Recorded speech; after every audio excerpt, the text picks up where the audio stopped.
देखिए अगर आपके पौधे पूरे हैं, रेट आपको 100 रुपये मिला है, तो ये 17 लाख रुपए तक 1 एकड़ से जा सकता है। ये एक ऐसा खेत है जी जो शरकपुर से नज़दीक ढामके गांव के अंदर अवेलेबल है वहाँ पे, और इस खेत के अंदर डबल साइड पे लगी हुई स्ट्रॉबेरी मौजूद है और 1 एकड़ में तकरीबन 70,000 पौधा जो था लगाया गया था, और ये शेंडर वैरायटी है जो कि इसके अंदर लगाई गई है। डॉक्टर साहब, सबसे पहले तो मैं समझता हूँ कि आपका माशाल्लाह इतना नॉलेज है, इसमें इतना एक्सपीरियंस हो गया है, तो कुछ बताइए ये स्ट्रॉबेरीज के हवाले से, ये पाकिस्तान में जो पहुँची है किस तरह आई, क्या हुआ, ये क्या आप समझते हैं, क्या वेंचर था ये सारा? बहुत सारे लोग जी इस बारे में जानते हैं कि यूरोप में और बहुत सारे मुल्कों में स्ट्रॉबेरी जो है वो बड़ा पुराना और कदीम फल है, उनका तो ये लोकल फल है। पाकिस्तान में जब पहली दफ़ा गोरे आए तो गोरों ने इसको इंट्रोड्यूस करवाया, और उसके बाद पाकिस्तान में खैबर पख्तूनख्वा में 1980s के अंदर जो था इसको कमर्शियल क्रॉप के तौर पे जो है वो लगाया गया। उससे पहले लोग इसको जो थे वो तूत की किस्म समझा करते थे, जो हमारा देसी या लोकल इंडिजिनस यहाँ पे फल पाया जाता था। ग्राउंड जो मेलबरी के तौर पे नाम जाना था, ज़मीनी तूत कहते थे इसको सारा। क्या साहब, बेसिकली स्ट्रॉबेरी जब हम इसकी बात करते हैं फार्म से लेकर डाइनिंग टेबल तक, तो सबसे पहले तो हम इस पे बात करते हैं कि ये इसको पर एकड़ कितने हम इसके स्ट्रॉबेरीज के रनर्स लगाते हैं, इसमें जो वट का सिस्टम रेस बेड बनाया जाता है, यहाँ तक हमें हमारे नाज़रीन को बताएं। स्ट्रॉबेरी जो है जी 1 एकड़ में इसके जो रनर्स लगाए जाते हैं उसकी तादाद तकरीबन 70,000 होती है अगर हम वट के दोनों तरफ इसको लगाते हैं। ये रेस्ड बेड है। 70,000 पौधे 1 एकड़ में लगते हैं। बिल्कुल ऐसा जी।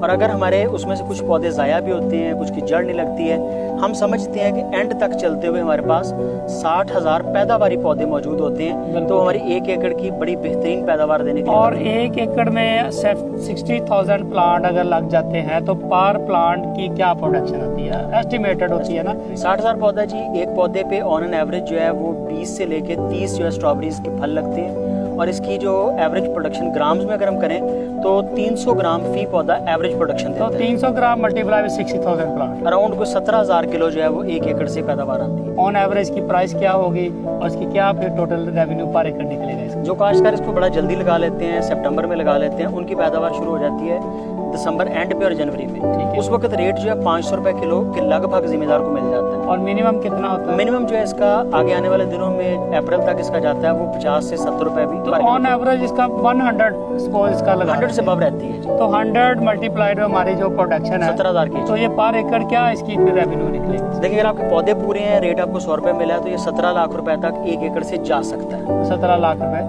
पर एकड़, जिसमें आपका जो खर्चा है वो तकरीबन कोई 5 से 7 लाख रुपए होता है। तो खर्चा डासा इसका मेन खर्चा, एक तो जैसे आपने रनर्स की बात की है, दूसरा जैसे मैं देख रहा हूँ यहाँ पे पॉलीथीन की एक मल्चिंग की, इसके बारे में थोड़ा सा बताइएगा कि ये क्या चीज़ है जो मल्चिंग यहाँ पे की गई है, ये कितना खर्चा आता है, इसका क्या क्या बेनिफिट्स क्या होता है इसका? इसको हम कहते हैं जी, ये जो आपको काला शॉपर नजर आ रहा है इसको हम कहते हैं ब्लैक पॉलीथीन मल्च।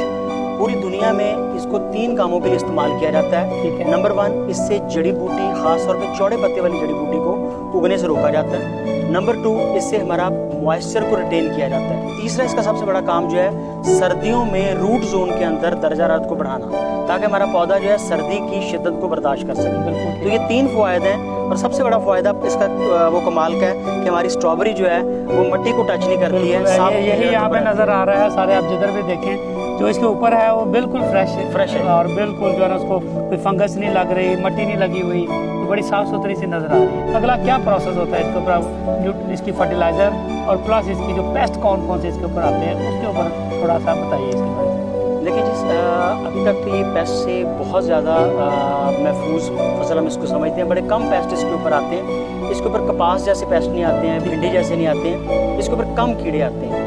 जब हम इसकी काश्त शुरू करते हैं और इसकी खेलें बनाते हैं, उन रेस्ड बेड के ऊपर हम खाद को डालते हैं, जो कि आम तौर पे तो रेस्ड बेड बनाना इसका मतलब बड़ा ज़रूरी है, बहुत ज़रूरी है, जो उसके बाद इसकी जड़ रेस्ड बेड के बगैर लग नहीं सकते। उसके ऊपर हम फास्फोरस की मिकदार डालते हैं। मीठी ज़मीनों के अंदर जो हम DAP भी डाल देते हैं, लेकिन जहाँ पे ज़मीनें थोड़ी कड़वी हैं वहाँ पे मोनो अमोनियम फास्फेट MAP खाद जो कि 1261 की सूरत में आ रही है वो हम इसके ऊपर डालते हैं। फिर इसके साथ जो है हम SOP पोटाश, जो कि मीठी पोटाश होती है, वो इसमें डालते हैं। फिर इसके साथ हम इसको नाइट्रोजन की थोड़ी सी मिकदार दें, जो कि कैल्शियम अमोनियम नाइट्रेट भी हो सकती है, जो कि यूरिया भी हो सकती है। ये 3 खादें मिला के हम इसकी बेस के अंदर या रूट जोन के अंदर हम इसको दे देते हैं। उसकी जड़ों के अंदर ये तमाम खादें देने के बाद फिर हम पौधों को 1 बाय 1 करके इसके ऊपर लगाते हैं। और उससे पहले जो है ये ब्लैक पॉलिथीन मल्च जो है इसके ऊपर डालनी होती है ताकि हमें जड़ी बूटियों से और फिर आगे जो है ना ये प्रोसेस जब तक ये फ्रूटिंग आती है ये चलता रहता है, कंटिन्यूसली बिल्कुल ऐसा ही। होती रहती है। अच्छा, मैं इस फसल को आपको बताता हूँ, ये ना हम इसको इंडिटर्मिनेट फैशन में कह सकते हैं। ये बार बार फल लग रहा है, तोड़ रहे हैं, लग रहा है, तोड़ रहे हैं, तो जितनी दफ़ा फल इसका नया लगेगा उतनी दफ़ा हम इसको खाद डालते हैं। आमतौर पे एक फसल की मुद्दत के अंदर हम इसको 5 से 6 दफ़ा खाद जो है वो डालते हैं और फर्टिगेशन के मेथड से डालते हैं, यानी कि आबपाशी के साथ मिलाकर। बिल्कुल।